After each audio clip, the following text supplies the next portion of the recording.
പ്രിയപ്പെട്ടവരെ, ആദ്യമായിട്ടാണ് ഈ ഒരു നല്ല സ്ഥലത്ത് ദൈവത്തിൻ്റെ വചനം പറയുവാൻ എനിക്കൊരവസരം ലഭിച്ചത്. അത് ദൈവത്തിനും അത് ക്രമീകരിച്ച നിങ്ങൾക്കും അതിനുള്ള നന്ദിയും ബഹുമാനവും അറിയിക്കുന്നു. ഈ രാത്രിയിൽ നിങ്ങളെല്ലാവരും ഉറങ്ങാതിരുന്ന് പ്രാർത്ഥിക്കുന്നത് വളരെ അത്ഭുതകരമാണ്. കാരണം പ്രാർത്ഥനയിൽ നിൽക്കുന്നവർക്ക് പോലും കഴിയാത്തൊരു കാര്യമാണ്. കാരണം ഇതൊരു ത്യാഗവും ഒരു വിലയും ഇതിൻ്റെ പിറകിലുണ്ട്. അത് ലോകത്തിൽ ആരും കണ്ടില്ലെങ്കിലും അത് സ്വർഗത്തിലെ ദൈവം അതിന് ഓൾറെഡി വരച്ചു വച്ചിട്ടുണ്ടെന്നാണ് പറയുന്നത്. നമ്മളുടെ ത്യാഗത്തിന് സ്വർഗത്തിൽ ദൈവം അത് വരച്ചു വെക്കും. ത്യാഗത്തിന് വിലയുണ്ട്, അതിന് പ്രാർത്ഥനയ്ക്കും വിലയുണ്ട്. പ്രാർത്ഥിക്കുമ്പോൾ ഉറങ്ങിയിട്ടുള്ളവർ മാത്രം പറഞ്ഞ് ഹല്ലേലൂയ എല്ലാവരും പറയേണ്ടതാണ്. എല്ലാവരും ശിഷ്യന്മാർ വരെ ഉറങ്ങിയിട്ടുള്ളൊരു സ്ഥലം ഏതാണ് ബൈബിളിൽ പറഞ്ഞിട്ടുള്ളത്? ആ പ്രാർത്ഥിക്കുമ്പോഴാണ് ഉറങ്ങിയിട്ടുള്ളത്. ഉറക്കഗുളിക കഴിച്ചിട്ട് ഉറങ്ങാത്തവർ വരെ ഉറങ്ങുന്ന സ്ഥലമാണ് പ്രാർത്ഥന. മെഡിക്കൽ സ്റ്റോറിൽ പോയി ഉറക്കഗുളിക മേടിക്കുകയേ വേണ്ട. ഈ പ്രാർത്ഥന കൊന്ത എടുക്കുക, ബൈബിൾ എടുക്കുക, പിന്നെ വലിയ താമസമില്ലാണ്ട് നമ്മൾ ആ ഒരു അവസ്ഥയിൽ എത്തിച്ചേരും. അപ്പോൾ നിങ്ങൾക്കും സുഖമായിട്ട് ഉറങ്ങാൻ കിട്ടുന്ന സമയം ഏതെങ്കിലും ഒരു പോയിൻ്റൊക്കെ കേട്ടാൽ മതി. ആ ഇരിപ്പ് തന്നെ ഒരു അനുഗ്രഹമാണ് കേട്ടോ. ആ ഇരിപ്പ് തന്നെ ഒരു അനുഗ്രഹമാണ്. അപ്പം ഞാൻ നിങ്ങളോടൊന്ന് പറയാൻ ആഗ്രഹിക്കുന്ന ഒരു വിഷയം പ്രാർത്ഥനയെക്കുറിച്ച് തന്നെയാണ്. ഇന്ന് എനിക്ക് പറയാൻ തോന്നുന്ന ഒരു കാര്യം, ഇവിടെ വന്നപ്പം ഒരമ്മയുടെ പ്രാർത്ഥനയുടെ വിലയെന്ത്, ഒരപ്പൻ്റെ പ്രാർത്ഥനയുടെ വിലയെന്ത്, അപ്പനും അമ്മയും പ്രാർത്ഥിച്ചാൽ തലമുറയ്ക്ക് എന്ത് ഗുണം കിട്ടും, ഇത്രയും കാര്യം കേട്ടാൽ നമ്മളിനി മുതൽ നമ്മൾ കുറച്ചുകൂടെ പ്രാർത്ഥിക്കുന്നവരായിട്ട് മാറും. ആ ഒരു കാര്യം ബൈബിളിൽ എന്നെ വളരെ സ്വാധീനിച്ചിട്ടുണ്ട്. അത് നിങ്ങൾക്ക് ബൈബിളിൽ ഉണ്ടെങ്കിൽ എടുക്കുക, ഇല്ലെങ്കിൽ കേൾക്കുക. മർക്കോസിൻ്റെ സുവിശേഷം 7-ാം അധ്യായം 24 മുതലുള്ള വാക്യങ്ങൾ. ഒരമ്മയുടെ പ്രാർത്ഥന കേട്ടിട്ട് ആ അമ്മയുടെ കൊച്ചുമകൾ സൗഖ്യമുള്ളവളായി മാറിയ ഒരു സംഭവമാണ്.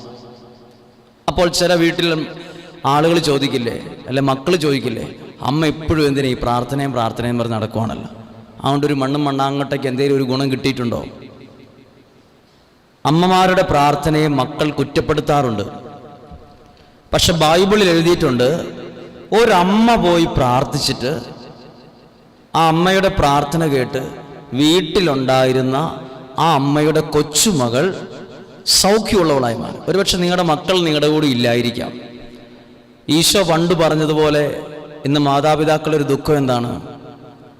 ഈശോ പറഞ്ഞു, നിങ്ങളാരും എന്നെ ഓർത്ത് കരയണ്ട, ആരെയും ഓർത്ത് കരഞ്ഞാൽ മതി. അത് കറക്റ്റാണോ അല്ലയോ? അത് വളരെ കറക്റ്റാണ്. അന്നേ പറഞ്ഞ പ്രവചനം വളരെ കറക്റ്റായത് ഇപ്പോഴാണ്. നിങ്ങളാരും എന്നെ അടിച്ചു തൊഴിച്ചു ഒന്നോർത്ത് ആരും നിങ്ങൾ കരയണ്ട, നിങ്ങൾ നിങ്ങളെയും നിങ്ങളുടെ മക്കളെ ഓർത്ത് കരയുവിനെന്ന് പറഞ്ഞത് എത്രയോ കറക്റ്റാണെന്ന് തോന്നുന്ന ഒരു ലോകത്തിലാണ് നമ്മൾ ജീവിക്കുന്നത്. അപ്പം മക്കളുള്ളവരപ്പം പറഞ്ഞു മക്കൾ വേണ്ടായിരുന്നു എന്ന്. എന്നിട്ടിങ്ങനെ പറഞ്ഞു, മക്കളില്ലായിരുന്നു എന്നുള്ള ഒറ്റ ദുഃഖം ഉണ്ടാകും. എനിക്ക് 3 മക്കളുണ്ട്, 3 വേദനയാണിപ്പോൾ. ഇല്ലെങ്കിൽ ഒറ്റ വേദന ഉണ്ടായിരുന്നുള്ളൂ, മക്കളില്ലല്ലോ എന്നുള്ളൊരു വേദന. ഇപ്പോൾ ഓരോന്നിനെ സംബന്ധിച്ചും വേദനയാണ്. അപ്പോൾ മക്കളെ ഓർത്ത് വേദനിക്കുന്ന ഒരു ലോകത്തിലാണ് നമ്മൾ ജീവിക്കുന്നത്. അപ്പോൾ അമ്മമാരുടെ പ്രാർത്ഥനയുടെ വില എന്താണെന്ന് അറിഞ്ഞാൽ അതിന് ഗുണം കിട്ടും. ബൈബിളിൽ ഞാൻ വായിക്കാം. 25-ാമത്തെ വചനം ഇങ്ങനെയാണ്: ഒരു സ്ത്രീ അവനെക്കുറിച്ച് കേട്ട് അവിടെ എത്തി. അവൾക്ക് അശുദ്ധാത്മാവ് ബാധിച്ച ഒരു കൊച്ചുമകൾ ഉണ്ടായിരുന്നു.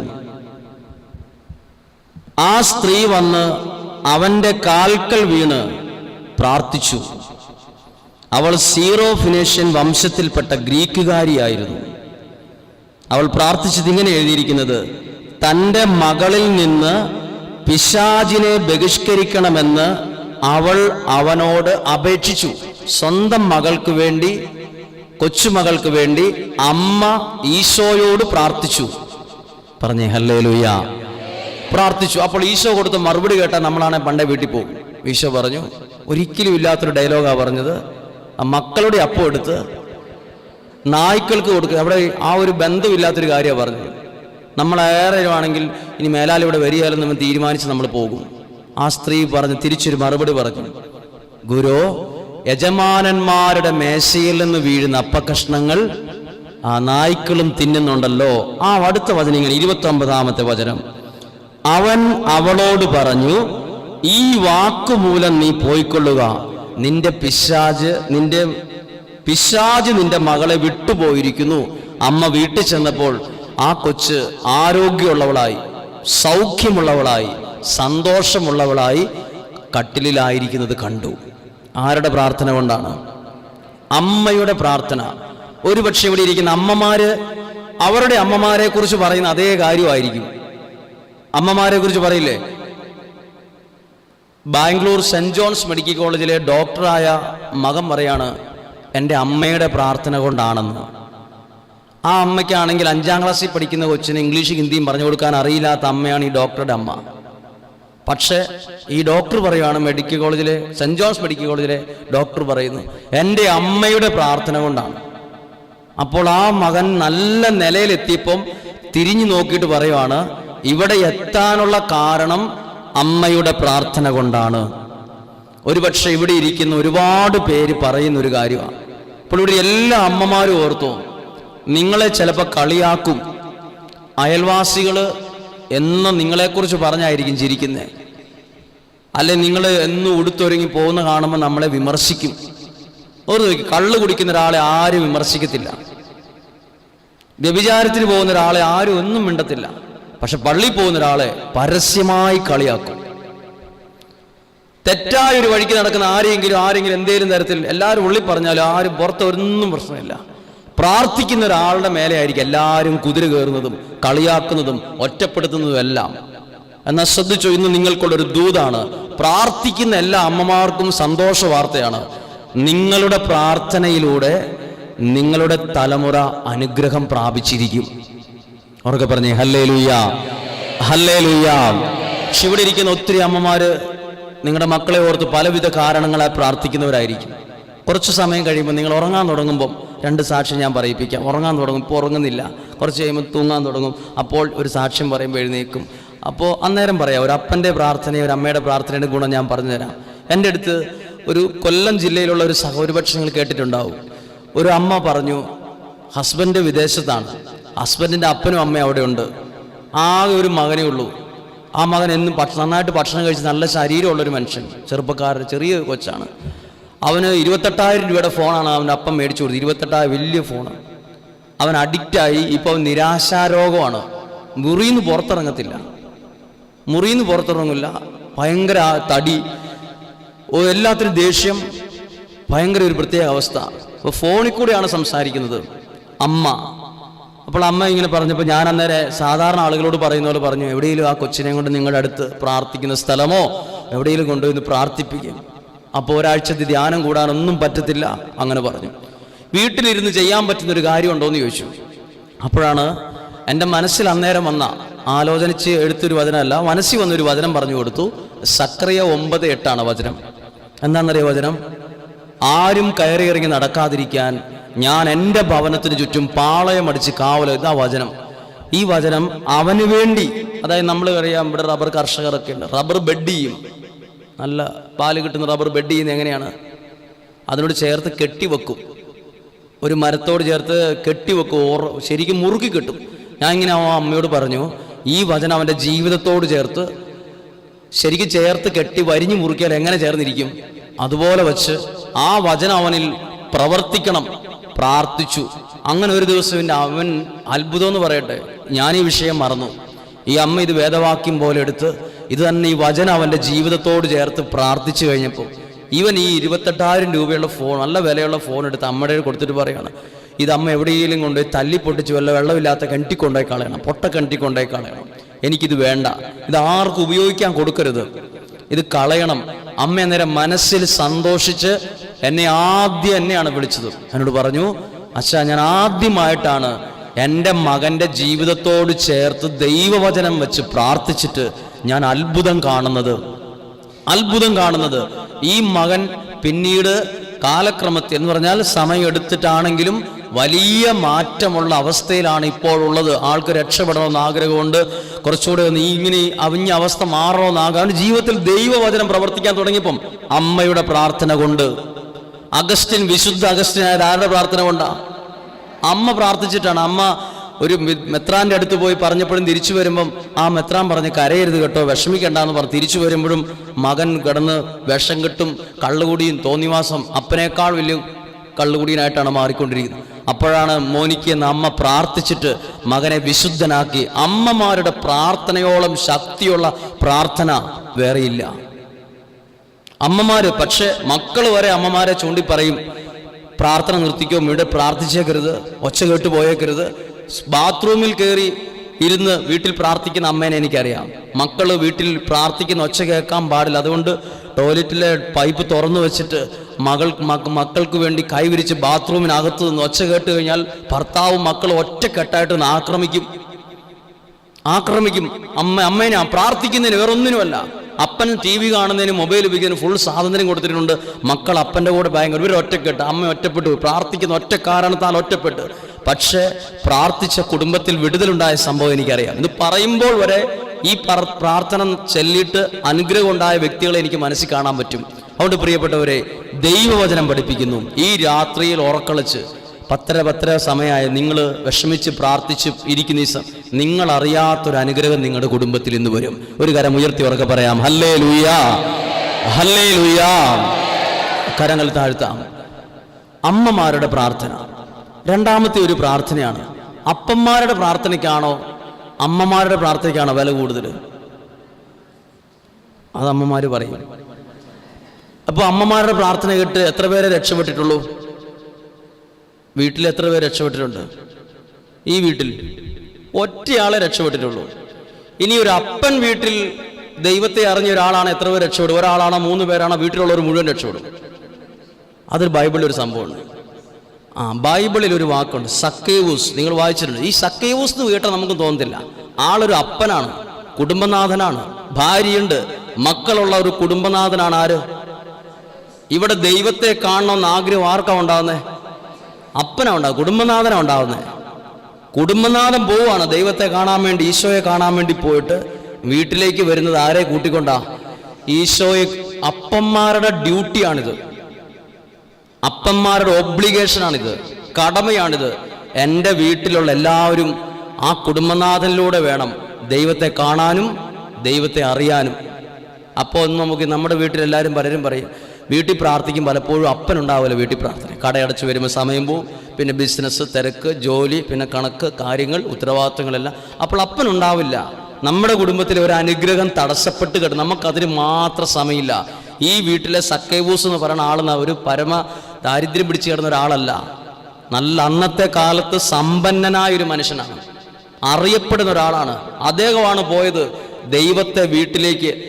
ഈശോ, ഈ സക്കേവൂസ് എന്ന കുടുംബനാഥൻ ഈശോയെ കൂട്ടിക്കൊണ്ടുവരുന്ന അന്നു വരെ സക്കേവൂസിന്റെ ഭാര്യ ഈശോ ആരാണെന്ന് കണ്ടിട്ടില്ലായിരുന്നു. ആരിലൂടെയാ കണ്ടത്? ഭർത്താവ് കൂട്ടിക്കൊണ്ടു വന്നപ്പോഴാ കണ്ടത്.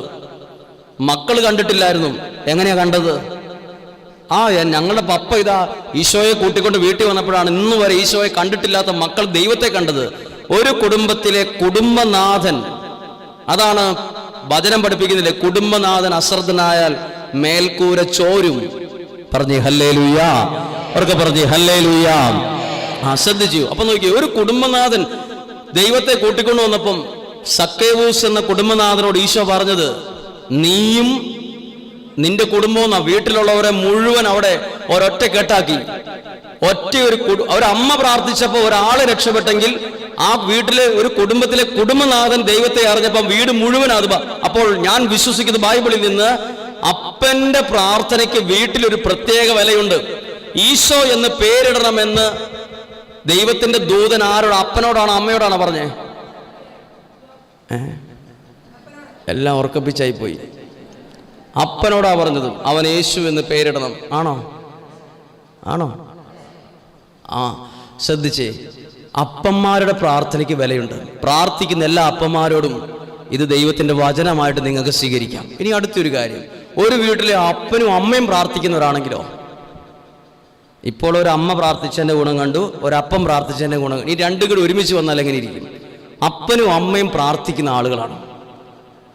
അങ്ങനെയാണെങ്കിൽ ആ മക്കളുടെ സ്വഭാവം ജനിക്കുന്നതിന് മുമ്പ് ദൈവം പ്രവചിച്ചിട്ടുണ്ടാവും. അത് ബൈബിളിലുണ്ട്, എല്ലാം കേട്ടിട്ടുണ്ടോ? വിശുദ്ധ ലൂക്കായുടെ സുവിശേഷത്തിൽ ദൈവ ശുശ്രൂഷകരായ അപ്പനും അമ്മയും രണ്ടുപേരും പക്ഷെ എല്ലാവരും കളിയാക്കലോട് കളിയാക്കലായിരുന്നു ഇവരെ. അതാണ് ലൂക്കാ സുവിശേഷം 1-ാം അധ്യായം 5-ാമത്തെ വാക്യം. ആരൊക്കെയാണ് അപ്പനും അമ്മയും? സക്കറിയായും എലിസബത്തും, രണ്ടുപേരും ഭാര്യയും ഭർത്താവും ദൈവ ശുശ്രൂഷകരായിരുന്നു. അവരുടെ പ്രത്യേകത എന്നാണെന്ന് 6-ാമത്തെ വചനം വായിക്കുകയാണ്. അവർ ദൈവത്തിൻ്റെ മുമ്പിൽ നീതിനിഷ്ഠരും കർത്താവിൻ്റെ പ്രമാണങ്ങൾ കുറ്റമറ്റ വിധം അനുസരിക്കുന്നവരുമായിരുന്നു. പക്ഷെ മക്കളില്ലായിരുന്നു. അവർ വലിയ പ്രാർത്ഥനക്കാരായിരുന്നു, പക്ഷെ മക്കളില്ലായിരുന്നു. ഒരു പക്ഷെ പ്രാർത്ഥിക്കുന്നവരെ നമ്മൾ പറയും, നിങ്ങൾ പ്രാർത്ഥിച്ചിട്ട് നിങ്ങളുടെ വീട്ടിൽ ഇത് പ്രശ്നം മാറുന്നില്ലല്ലോ. ചില പ്രശ്നങ്ങളൊക്കെ പ്രാർത്ഥിക്കുന്നവരുടെ വീട്ടിൽ നിലനിൽക്കും, ഇങ്ങനെ മാറത്തില്ല പെട്ടെന്ന്. അതറിഞ്ഞവരെക്കാൾ കൂടുതൽ അറിയും. ശ്രദ്ധിച്ചോ, ഈ അപ്പനും അമ്മയും ഭയങ്കര പ്രാർത്ഥനക്കാരാ. പ്രാർത്ഥിക്കാത്തവർക്ക് വരെ മക്കളുണ്ടായിട്ടുണ്ട്. പക്ഷെ ഇവിടെ ഭയങ്കര പ്രാർത്ഥനയായിട്ട് നടക്കുന്ന ആൾക്ക് മക്കളില്ല. അപ്പൊ എല്ലാവരും കളിയാക്കി. ഇന്നത്തെ കാലം പോലെയല്ല, അന്നത്തെ കാലം മക്കളില്ലെന്നുള്ള ദൈവശാപമാണെന്ന് വരെ കരുതിയ ആ സമയമാണ്. അങ്ങനെ ഇരിക്കുമ്പോൾ പലരും കളിയാക്കിയപ്പോൾ ഇവർ ദൈവശുശ്രൂഷ പ്രാർത്ഥന നിർത്തിയോ ഇല്ലയോ? ഇവരെ പലരും കളിയാക്കിയപ്പോഴും ഇവർ ഒരിക്കലും ദൈവത്തിനു വേണ്ടി നിൽക്കുന്ന ആ ഒരു കാര്യത്തെ ജീവിതത്തിൽ മാറ്റി നിർത്തിയില്ല. അവർ ഉറച്ചു നിന്നു. അങ്ങനെ ഉറച്ചു നിന്ന സമയത്താണ് 8-ാമത്തെ വചനം തൊട്ട് വായിക്കുന്നത്. തൻ്റെ ഗണത്തിന് നിശ്ചയിക്കപ്പെട്ടിരിക്കുന്ന ക്രമമനുസരിച്ച് ദൈവസന്നദ്ധിയെ ശുശ്രൂഷ നടത്തി വരുവേ സക്കറിയാക്ക് കുറിവീണു. സക്കറിയ പ്രാർത്ഥിച്ചുകൊണ്ടിരിക്കുമ്പോൾ 13-ാമത്തെ വചനം ഇങ്ങനെയാണ്. സക്കറിയോട് പറയാം, നിനക്കൊരു കൊച്ചു ജനിക്കും. ഇനി കാര്യം ശ്രദ്ധിക്കണം. പ്രാർത്ഥിക്കുന്ന അപ്പനും അമ്മയ്ക്കും മകനെ ദൈവം കൊടുക്കാൻ നേരത്ത് ഈ മകന്റെ സ്വഭാവം ജനിക്കുന്നതിന് മുമ്പ് ദൈവം പറഞ്ഞു കൊടുത്തു. അവൻ കള്ളുകൂടിയനായിരിക്കുകയായിരുന്നു. എപ്പോൾ പറഞ്ഞു കൊടുത്തു? ജനിക്കുന്നതിന് മുമ്പ്. അവൻ കള്ളു കുടിച്ച് വഴി കിടക്കുകയല്ല, കയറി പറയുകയായിരുന്നു. ജനിക്കുന്നതിന് മുമ്പ് ഓൾറെഡി പ്രവചിച്ചു കഴിഞ്ഞു. പ്രാർത്ഥിക്കുന്ന അപ്പനും അമ്മയ്ക്കും മക്കളുണ്ടെങ്കിൽ അവർ ദൈവീക സ്വഭാവത്തിൽ വളരുമെന്ന് ഇതാ ബൈബിളിൽ പഠിപ്പിക്കുന്നു. ജനിക്കുന്നതിന് മുമ്പ് പറഞ്ഞ വാക്ക് വായിക്കുകയാണ്. 1-ാം അധ്യായം 14-ാമത്തെ വാക്യം വായിക്കാമോ? ഇല്ല. ആരിലൂടെ? ആണ്ടെടുക്കുന്നു. നിനക്ക് ആനന്ദവും സന്തുഷ്ടിയും ഉണ്ടാകും. ആരിലൂടെ? നമുക്ക് നമ്മുടെ മക്കളിലൂടെ ഈ രണ്ട് സാധനം ഉണ്ടാവുന്നുണ്ടോ? ആനന്ദവും ഇല്ല, തലവേദനയും അതിനപ്പുറത്തെ വേദനയാണ്. നമുക്ക് പേടിയാ, എന്താവും, ഇതെവിടെ ചെന്ന് നിൽക്കുമെന്നൊരു പേടി നിങ്ങളുടെ ഉള്ളിൻ്റെ ഉള്ളിലില്ലേ? ഇതിങ്ങനെ പോയത് എവിടെ ചെന്ന് എവിടെ പോയി നിൽക്കുമെന്നൊരു പേടി. പുറത്ത് പറഞ്ഞില്ലെങ്കിലും ഉള്ളിൻ്റെ ഉള്ളിൽ ഒരു കൊളുത്താട്ട് കിടപ്പുണ്ട്. പക്ഷെ പ്രാർത്ഥിക്കുന്ന ഒരു അപ്പനും അമ്മയ്ക്കും മക്കളുണ്ടായിട്ടില്ല. ആ കൊച്ചിനെ അവർ കൈയെടുത്തിട്ടില്ല. ഉണ്ടാവുന്നതിന് മുമ്പ് പറയുക, അവൻ എത്ര വയസ്സായാലും അവനിലൂടെ നിങ്ങൾക്ക് ലഭിക്കുന്ന രണ്ട് കാര്യം ആനന്ദവും സന്തുഷ്ടിയും. ഹല്ലേലൂയ. രണ്ട് കാര്യം ഉറപ്പ്. അടുത്ത സ്വഭാവം, അനേകർ അവന്റെ ജനനത്തിൽ ആഹ്ലാദിക്കും. അടുത്തത് 15-ാമത്തെ വാക്യം, കർത്താവിന്റെ സന്നിധിയിൽ അവൻ വലിയവനായിരിക്കും. ജനിക്കുന്നതിന് മുമ്പ് ആർക്കാം? കുഞ്ഞുങ്ങൾ സക്കറിയായും എലിസബത്തിനും മകൻ ഉണ്ടാവുന്നതിന് മുമ്പ് ദൈവം പറഞ്ഞു കൊടുക്കുക, അവൻ ജനിച്ചു കഴിയുമ്പോൾ അവൻ വലിയവനായിരിക്കും. നാളെ ഒരു സമയത്ത് അവനിലൂടെ നിനക്ക് അഭിമാനം വരും, വലിയവനായിരിക്കും. പ്രാർത്ഥിക്കുന്ന അപ്പനും അമ്മയും അവിടെ ഉള്ളെങ്കിൽ നിങ്ങൾക്ക് 100% ഇപ്പോൾ പ്രശ്നങ്ങളോ പ്രതിസന്ധികളോ ഒക്കെ ഉണ്ടെങ്കിലും ഓർത്തോ, നിങ്ങളുടെ മക്കൾ നിങ്ങൾക്കൊരു അഭിമാനമായിരിക്കും. അബ്രാഹത്തോട് ദൈവം പറഞ്ഞ എന്താ? ആകാശത്തിലെ നക്ഷത്രം. നക്ഷത്രം എന്ന് കേൾക്കുമ്പോൾ നമ്മൾ എന്താ ചിന്തിക്കുന്നത്? അതിൻ്റെ എണ്ണത്തെക്കുറിച്ച് മാത്രമേ ഓർക്കുന്നുള്ളൂ. അതിന് വേറൊരു പ്രത്യേക ഗുണമുണ്ട്. എന്താ? അത് നന്നായിട്ട് തിളങ്ങുക. അത് മിന്നി തെളിങ്ങി നിൽക്കുന്ന ആകാശത്ത് നിൽക്കുന്ന നക്ഷത്രങ്ങൾ. അബ്രാഹത്തോട് ദൈവം പറഞ്ഞ വാക്ക്, നിനക്ക് മക്കളെ തരുമ്പോൾ നക്ഷത്രങ്ങളെപ്പോലെ അവർ പ്രകാശിക്കുന്നവരായിരിക്കും. അവൻ നിനക്ക് അഭിമാനമായിരിക്കും. സ്റ്റാറുകളായിരിക്കും, സ്റ്റാർ. അതാ പറഞ്ഞത് പ്രാർത്ഥിക്കുന്ന അപ്പനും അമ്മയ്ക്കും. അടുത്ത വാക്ക് സ്വഭാവമാണ്, ഭയങ്കര സ്വഭാവമാണ്. വീഞ്ഞോ ലഹരി പാനീയങ്ങളോ അവൻ കുടിക്ക് പോലുമില്ല. എപ്പോഴാ പറഞ്ഞത്? ജനിക്കുന്നതിന് മുമ്പ്. ജനിക്കുന്നവൻ വീഞ്ഞോ ലഹരിയോ കള്ളോ കുടിച്ച് വഴി കിടക്കുന്നവനായിരിക്കില്ല. നേരത്തെ പറഞ്ഞു. പ്രാർത്ഥിക്കുന്ന അപ്പനും അമ്മയും ഇതിൽ കൂടുതൽ എന്താ? നമ്മൾ വിചാരിക്കും 10 ലക്ഷം രൂപ സാലറി കിട്ടുന്നൊരു ശമ്പളമാണ് ഏറ്റവും പ്രധാനപ്പെട്ടെന്ന്. സാലറി കിട്ടുന്ന ഒരു മകനുണ്ടെങ്കിൽ പറയും സാലറി ഒന്നും വേണ്ടായിരുന്നു, ഇങ്ങനെ എന്തൊരു സ്വഭാവം ഇവൻ്റെത്. നമ്മൾ പണത്തെയും ആസ്തിയും ഇതൊക്കെ മാത്രമേ നോക്കത്തുള്ളൂ. ഇതാ ഒരു നല്ല സ്വഭാവം. പ്രാർത്ഥിക്കുന്ന ഒരപ്പനും അമ്മയ്ക്കും മക്കളെ ദൈവം കൊടുക്കുമ്പോൾ തലമുറകളെ അനുഗ്രഹിച്ചേ കൊടുക്കുള്ളൂ. പറഞ്ഞേ ഹല്ലേലൂയാ. അവർക്ക് പറഞ്ഞേ ഹല്ലേലൂയാ. 16-ാമത്തെ വാക്യം, ഇസ്രായേൽ മക്കളിൽ വളരെ പേരെ ദൈവമായ കർത്താവിങ്കിലേക്ക് അവൻ കൊണ്ടുവരും. അവൻ നമ്മുടെ പല മക്കളും എന്താ പ്രത്യേകത? നമ്മുടെ പല മക്കളുടെയും പള്ളിയിൽ പോകുന്ന ഒരുത്തിനെ എങ്ങനെ വലിച്ച് പുറത്തിറക്കി അവനെ പള്ളിയിൽ നിന്ന് പുറത്താക്കി മാറ്റി നിർത്താം. വീട്ടിൽ നിന്ന് അവൻ പള്ളിയിലോട്ടാന്ന് പറഞ്ഞു വരും, പക്ഷെ അവൻ പള്ളിയിൽ കയറാതെ പറയുന്ന അങ്ങനെ കുറേ കൂട്ടുകാരുണ്ട്, കുറേ കുട്ടികളുണ്ട്. അങ്ങനെ എങ്ങനെ ദൈവത്തോട് അടുത്ത് നിൽക്കുന്നവരെ നാണമില്ല കളിയാക്കി അവരെ വഴിതിരിച്ചു വിടുന്നവരും. പക്ഷെ ഈ മകന്റെ സ്വഭാവം എന്താ? ദൈവത്തിൽ നിന്ന് അകന്നു നിൽക്കുന്നവരെ ദൈവത്തിങ്കിലേക്ക് അവൻ കൂട്ടിക്കൊണ്ടുവരും. അത് പ്രാർത്ഥിക്കുന്ന ഒരു അപ്പനും അമ്മയ്ക്കും ഉണ്ടായ മകന്റെ സ്വഭാവം ജനിക്കുന്നതിന് മുമ്പ് ദൈവം പ്രവചിച്ചു കൊടുത്തിരിക്കുന്ന കാര്യമാണ്, അനുഗ്രഹിച്ചു കൊടുക്കുന്ന കാര്യമാണ്. പറഞ്ഞേ ഹല്ലേലൂയാ. മറ്റുള്ളവരുടെ കളിയാക്ക് കേട്ടും പരിഹാസം കേട്ടും ആരും പ്രാർത്ഥന നിർത്തരുത്. മറ്റുള്ളവരെന്തേലും പറഞ്ഞ് അന്നേരം വെട്ടിമടക്കി വെക്കുന്നവരാണ് നമ്മളെല്ലാവരും. പക്ഷെ മറ്റുള്ളവരുടെ കയ്യിലല്ല നമുക്കുള്ള അനുഗ്രഹം ദൈവം വച്ചിരിക്കുന്നത്, നമ്മുടെ പ്രാർത്ഥനയിലാണ്. ഹല്ലേലൂയാ. പ്രാർത്ഥിക്കുന്ന ഒരു അപ്പനും അമ്മയും. ഞാൻ പറഞ്ഞില്ലേ, നമ്മൾ ഒരു ദിവസം പ്രാർത്ഥിച്ചിട്ട് 10 ദിവസം പ്രാർത്ഥിക്കാത്തവരാണ്. നമ്മൾ ഒരു മാസം പ്രാർത്ഥിച്ച് 2 മാസം പ്രാർത്ഥിക്കുന്നില്ല. ഏറ്റവും കൂടുതൽ വീട്ടിൽ വഴക്കുണ്ടാക്കുന്ന സമയം എപ്പോഴായിരിക്കും? കൃത്യ സന്ധ്യാപ്രാർത്ഥനയ്ക്ക് അവിടെ ഒരുക്കം തുടങ്ങുമ്പോഴായിരിക്കും വീട്ടിലില്ലാത്ത വഴക്ക്. എന്തേലും പറഞ്ഞൊരു കച്ചറ ഉണ്ടാവും. ചിലപ്പോൾ ഒരു കടുക് താഴെ വീണെന്ന കാര്യമായിരിക്കും. പ്രശ്നമായി, അന്നത്തെ പ്രാർത്ഥനയില്ല. എത്രയോ പ്രാവശ്യം പ്രാർത്ഥന മുടങ്ങിപ്പോയിരിക്കുന്നു. ഏറ്റവും വിലയുള്ള ഏറ്റവും നമുക്ക് ദൈവാനുഗ്രഹം വരുന്ന ചാലിൻ്റെ പേരെന്താ? എന്തായിരിക്കും? പ്രാർത്ഥനയാണ്. അതിലൂടെയാണ് നമുക്കുള്ള എന്നെ ഞാനാക്കിയത് പ്രാർത്ഥനയാണ്. എന്നെ ഞാനാക്കിയത്. എത്രയോ പേര് എന്നെ നോക്കി പറഞ്ഞ് കളിയാക്കി, എത്രയോ പേര് എന്നെ നോക്കി പറഞ്ഞ് നീ ഇവിടെയും രക്ഷപ്പെടാൻ സാധ്യതയില്ലെന്ന് എത്രയോ പേര് നേരിട്ട് മുഖത്ത് നോക്കി പറഞ്ഞു. അവരൊന്നും വിധിച്ചതുപോലല്ല സംഭവം വന്നേ. അവർ വിധിച്ച പോലെയാണെങ്കിൽ ഇവിടെ നിൽക്കാൻ എനിക്ക് യോഗ്യതയില്ലായിരുന്നു. ഇവിടെ ഞാൻ നിൽക്കുന്നുണ്ടെങ്കിൽ അതാണ് എനിക്കൊരു കാര്യം ബോധ്യമുണ്ട്. നമ്മളുടെ ജീവിതത്തിലേക്ക് ദൈവാനുഗ്രഹം വരുന്ന ആ ഒരു ചാലിൻ്റെ പേരാണ് പ്രാർത്ഥന, പ്രയർ ലൈഫ്. ഈ കനവുള്ള പുസ്തകം ചൊല്ലി തീർത്തപ്പോഴല്ല എനിക്ക് അനുഗ്രഹം കിട്ടിയത്. സെമിനാരി പഠിക്കുമ്പോൾ ഒരുപാട് കനവുള്ള പുസ്തകങ്ങൾ രാവിലെ തൊട്ട് വൈകുന്നേരം വരെ ചൊല്ലിക്കൊണ്ടിരിക്കും. അതുകൊണ്ട് വലിയ ഗുണം കിട്ടിയതായിട്ട് എനിക്ക് സാക്ഷ്യം പറയാൻ പാകത്തിന് ഒരു അനുഗ്രഹവും കിട്ടിയിട്ടില്ല. ചൊല്ലി തീർത്തൊരു സംതൃപ്തിയുണ്ട്. പക്ഷെ എന്നാണോ ഹൃദയത്തിൽ നിന്ന് ആ ദൈവത്തെ അറിയാനും വിളിക്കാനും ഇടയായത്, അന്ന് എൻ്റെ ജീവിതം എന്നെ ഞാനാക്കിയത് അന്ന് ആ സമയം തൊട്ടാണ്. പറഞ്ഞേ ഹല്ലേലൂയാ. അവർക്ക് പറഞ്ഞേ ഹല്ലേലൂയാ. ഒരു കരം ഉയർത്തി ഉറക്കം വരുന്നവർ ഉറക്കം പറഞ്ഞേ ഹല്ലേലൂയാ. എൻ്റെ ഈശോയെ, ഞാൻ എന്താ പറഞ്ഞു? നിങ്ങൾ വല്ലതും കേട്ടോ? ഒരു കരം ഉയർത്തി ഉറക്കം വരുന്നവർ ഉറക്കം പറയാൻ പറഞ്ഞു. അപ്പോൾ എല്ലാവരും പറഞ്ഞു, നിങ്ങൾ പാലായിലാ താമസിക്കുന്നതിലും ശിശുതുല്യ ഹൃദയമുള്ളവരാണ്. ശിശുതുല്യ ഹൃദയമുള്ളവരാണ്. പെട്ടെന്ന് മറുപടി പിടിക്കുക. നിങ്ങൾക്ക് ശിശുതുല്യമായൊരു പ്ലാനക്കലത്തിലുള്ള ഹൃദയമാണുള്ളതെന്ന് മനസ്സിലായിട്ടുണ്ട്. ഹല്ലേലൂയാ. അവർക്ക് പറഞ്ഞേ ഹല്ലേലൂയാ. ഇനി എനിക്ക് ഭയങ്കര ഒരു സംഭവം എന്നറിയോ? ഒരു അനുഗ്രഹം. നമ്മുടെ പ്രാർത്ഥനയിൽ നമ്മൾ നോക്കുമ്പോൾ ഒരു അത്ഭുതം നടന്നിട്ടില്ല. കാല് നേരെയായിട്ടില്ല, രോഗം മാറിയിട്ടില്ല, കടബാധ്യതൊന്നും മാറിയിട്ടില്ല. ഇനി ശ്രദ്ധിച്ചേ, നമ്മളറിയാത്ത എത്രയോ അത്ഭുതങ്ങൾ നമ്മുടെ പ്രാർത്ഥനയിൽ നമ്മൾ അറിയാതെ നടന്നിട്ടുണ്ട്. ഞാനൊരു വചനം വായിച്ചപ്പോൾ അത് പിടികിട്ടിയത് യെശയ്യാ 45:2. നിങ്ങളിത് വായിക്കുമ്പോൾ എന്തെങ്കിലും പിടികിട്ടുമോ നോക്കട്ടെ. ഇങ്ങനെ എഴുതിയിരിക്കുന്നത് ശ്രദ്ധിച്ചോ. ഞാൻ നിനക്ക് മുമ്പേ പോയി മലകൾ നിരപ്പാക്കും, പിച്ചളവാതിൽ ഒടിക്കും, ഇരുമ്പോടാമ്പൽ തകർക്കും. എപ്പോൾ പോയിട്ട്? ഞാൻ പോകുന്നതിന് മുമ്പേ പോയി ചെയ്തൊരു കാര്യമാണ്. അപ്പം നമ്മൾ പോകുമ്പോൾ എന്തൊക്കെ കാണില്ല? ഇരുമ്പോടാമ്പൽ കാണിയല, പിച്ചളവാതിൽ കാണിയല, നമ്മൾ കയറേണ്ട ഒരു മലയുണ്ടായിരുന്നു അതും ഇല്ല.